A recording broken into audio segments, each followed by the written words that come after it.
Welcome back. This is Melissa, and I have the pleasure again to introduce my son, my number one Oklahoma realtor, Edward J. And Edward, please tell everybody a little bit about yourself. All right. Well, thanks for having me on your podcast. Again, it's Edward J. I'm a realtor here in Oklahoma. I'm with the Calvin & Co. Realty Group.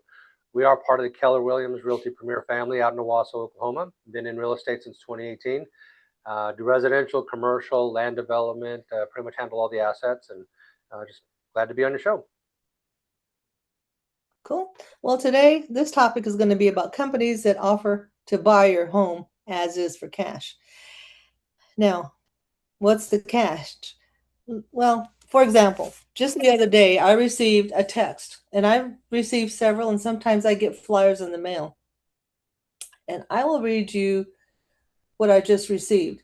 And it's interesting. It says, "Hello, Melissa. I am Luke. We really like and it's got my address in Tulsa, Oklahoma, and wanted to see if you'd be open to a proposal. Only if you've ever considered selling, of course. Happy to share more details if you're interested." Well, I'm not. I hit stop, and hopefully I won't hear from that guy again, but of course it'll be some others, right? Right. So, companies that advertise, "We will buy your home as is for cash," are typically legitimate businesses, right? But the catch is they offer significantly less than market value for your property in exchange for a quick, hassle-free sale, correct? Yes. So the catch, as it were, they're considered low ball offers, or maybe they're at or above the market value, so they can negotiate down. One of the things is they get the catch, as it were, to get you. It's almost like an enticement to think, okay, well, wow, can I get that much for my home? Well, they might tell you that in the beginning just to get you involved in the process, and then through that process, they may be reducing the price. Some companies, some individuals, they come in generally maybe 50 to 80% of your home's fair market value. Targeting depreciation is the other thing. They often target the sellers that are in distressed situations. Maybe they look at the value of the property, wondering to know if there's any kind of speed or convenience uh, that you're wanting to hurry up and sell. So is that time frame worth the value of losing profitability and not maximizing the profitability of the house?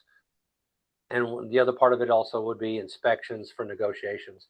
They can tell you that we'd offer 300,000 for your home, without telling you that, oh, we still need to do some inspections and for negotiation. So they're looking at the property, go through the inspection, go, yeah, I know we said 300, but we found all these things that are wrong.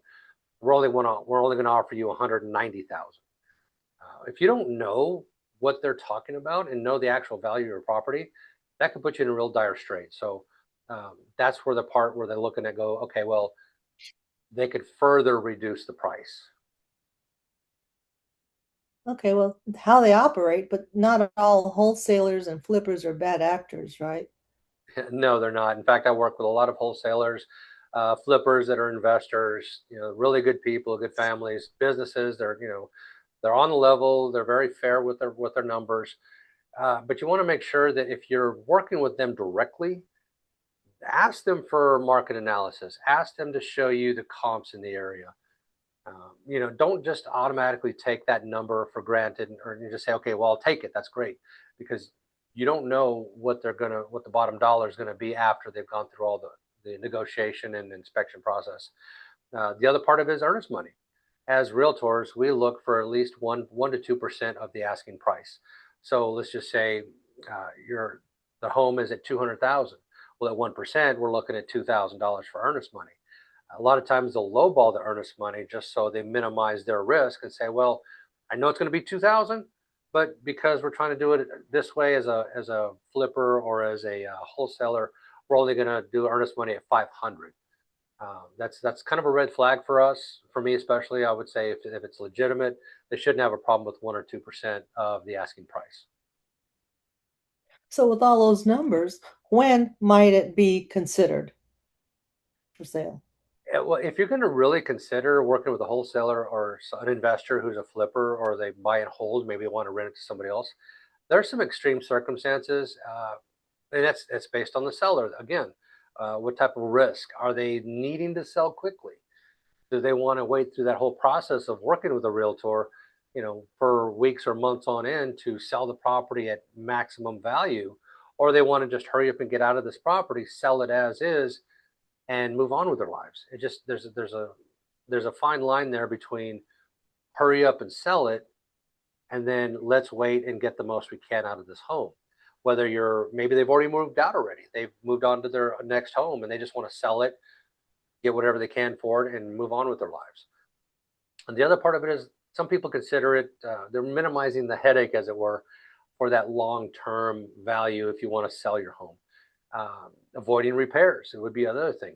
Or showings, constantly having if you're living in the home still, if you want to sell it with a realtor and we have somebody, a buyer that wants to come in at noon, and you're in the middle of cooking lunch, or it's 2 or 3 o'clock in the afternoon and you have pets and you have to hurry up and put the pets in the vehicle and or put them in the garage. A lot of people do that.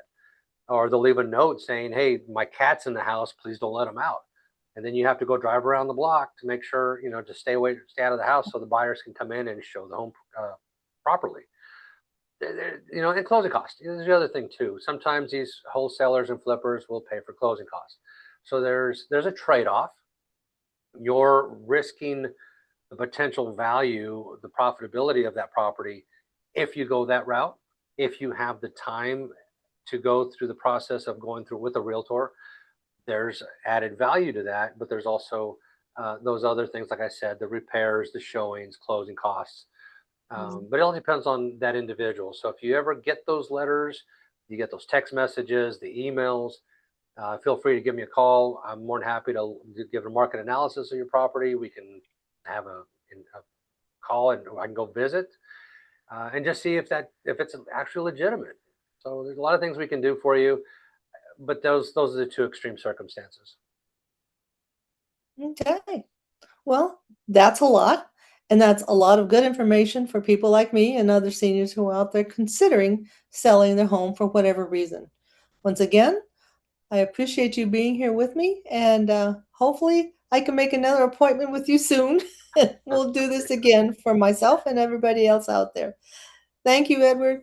We'll see you All again right. some other time. Thanks Bye. for having me on your show. Appreciate it.